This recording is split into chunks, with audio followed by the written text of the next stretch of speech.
হুজুররা কি এই দোয়া জানে না? কোরআনে আছে এটা, সূরাতুল আম্বিয়াতে আছে। তো এই দোয়া পরে কেন আগুনগুলো নিভাচ্ছেন না তারা? ৩৭টি ইউনিটকে আগুন নিভানোর কাজে কেন কষ্ট করতে হবে? কেন এত কষ্ট যেখানে আমাদের ধর্ম আছে, যেখানে কোরআন আছে, কোরআনের প্রতি বিশ্বাসী ১৬ কোটি মানুষ আছে, কেন তারা আগুন নেভানোর জন্য চেষ্টা করলো না কোরআনের এই দোয়াটি পড়ে? একটু কি ভেবেছেন ব্যাপারটা?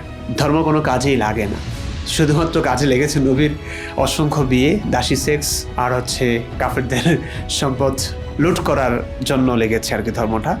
কারণ ৭২ হরের লোভ না দেখালে, জান্নাত জাহান্নামের ভয় এবং লোভ না দেখালে মানুষ কাফেরদেরকে এভাবে মারত না। আসসালামু আলাইকুম রহমতুল্লাহ বারাকাতুহু। বাংলাদেশে বিভিন্ন স্থানে যে অগ্নিসংযোগ হচ্ছে, আমি জানি না এটা কিসের লক্ষণ। হুজুররা ক্ষমতায় আসবার পর, ক্ষমতায় না মানে ওরা এখন দেশটাকে ওদের সম্পদ বলে মনে করছে, ওদের উপদ্রব বলতে পারি।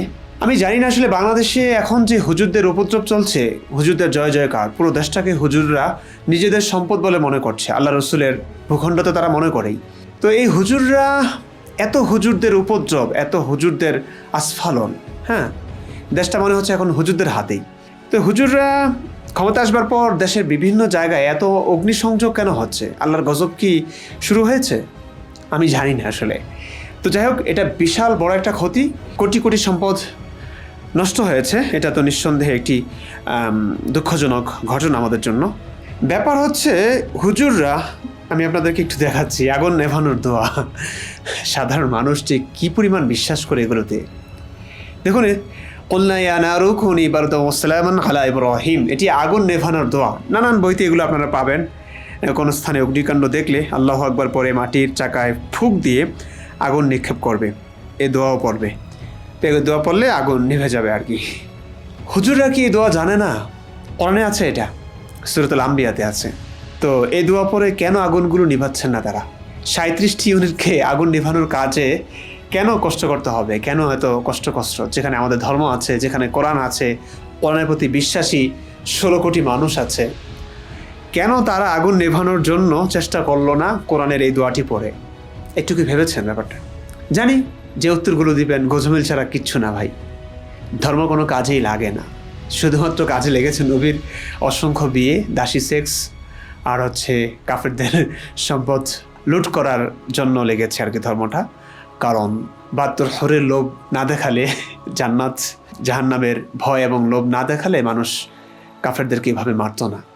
আর কি বলবো, আর কতভাবে আপনাদেরকে বোঝাবো আমি জানি না, কিভাবে মানুষ আপনারা অন্ধভাবে বিশ্বাস করছেন। একটু প্রশ্ন করতে শিখেন না আপনারা, একটু প্রশ্ন করতে শিখুন না। এই যে দোয়া দুরুদের প্রতি আপনাদের এত আবেগ অনুভূতি, এগুলো কেন? যদি কোনো কাজেই না লাগে এগুলো কেন ভাই? কোরআন না গুরুত্বপূর্ণ? তখন বলবেন যে আমরা গুনাহগার, এই দোয়া পড়লেও কাজ হচ্ছে না। বাংলাদেশে কি একদম অলিয়া উলিয়া নাই? অনেক বড় বড় আলেম ওলামারা নাই? নিষ্পাপ আলেমরা। আচ্ছা, নিষ্পাপ হতে হবে এমন কি কোনো কথা আছে যে নিষ্পাপ কোনো আলেম, কোনো মানুষ, কোনো মুসলিম যদি দোয়া পাঠ করে তারপরে আগুন নিভবে, কাজ করবে? ব্যাপারটা কি এরকম না? প্রত্যেকটা মানুষের গুনাহ আছে, আল্লাহ গুনাহগার মানুষকে ভালোবাসেন। আমরা গুনাহ না করলে আল্লাহ মানুষকে সৃষ্টিও করতেন না, এমন কথাও আছে। এখন তাহলে এখানে কি বলবেন? গুনাহগার তো আমরা সবাই। তো সেই গুনাহগার মানুষের জন্যই তো আল্লাহ দোয়া দিয়েছেন, কোরআন দিয়েছেন। তো কোরআনের দোয়া পাঠ করলে আগুন নিভবে। আরও কত কথা বলা আছে, আমি এই টপিকটাই ধরলাম, এটাই ধরলাম। আরও কত কি যে হয় রে ভাই দোয়া পড়লে। হ্যাঁ, তো আগুন নেভানোর দোয়া যখন আছে ইসলামে, তো এই দোয়াটি পড়ে আলেমরা কেন চেষ্টা করলেন না? কেন দেশে এত জায়গায় আগুন ধরছে, কেন ওই ফায়ার সার্ভিসকে খবর দিচ্ছে মানুষ? তাদেরকে খবর না দিয়ে তো আলেমদেরকে ফোন করা উচিত। শেখ আহমদুল্লাহর ফোন নাম্বার রাখা উচিত সবার কাছে। শেখ মিজানুর রহমান আজহারির ফোন নাম্বার সকলের কাছে থাকা দরকার। কোথাও আগুন লাগলে হুজুর দোয়া পড়তে আসুন, কোরআনে আছে কুলনা ইয়া নারু কুনি বারদান ওয়া সালামান আলা ইব্রাহিম। কিংবা আপনারা এগুলো জানেন, তো দোয়া পরে ফুটু দেন না কেন? আপনারা আগুন নিভান না কেন? তার মানে ইসলাম কাজ করছে না, কোরআন কাজ করছে না? এই দোয়া দুরুদ ফু, হ্যাঁ, এগুলো কোনো কাজেরই না, তারপরও মানছেন। আর আমরা আপনাদেরকে সত্য বলি, একটু বোঝাতে চাই, একটা টাকাও চাই না, কিচ্ছু চাই না, বরং নিজ দেশ থেকে বিতাড়িত হয়েছে এই কথাগুলো বলবার কারণে।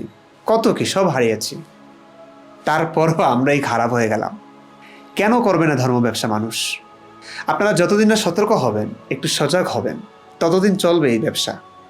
ভাই আল্লাহ নবী এগুলো বাদ দিন না, একটু বাদ দিন, কিংবা একটু পার্সোনাল রাখুন, পার্সোনাল রাখুন। এই হুজুরদের কাছ থেকে ইসলাম শেখার দরকার নেই।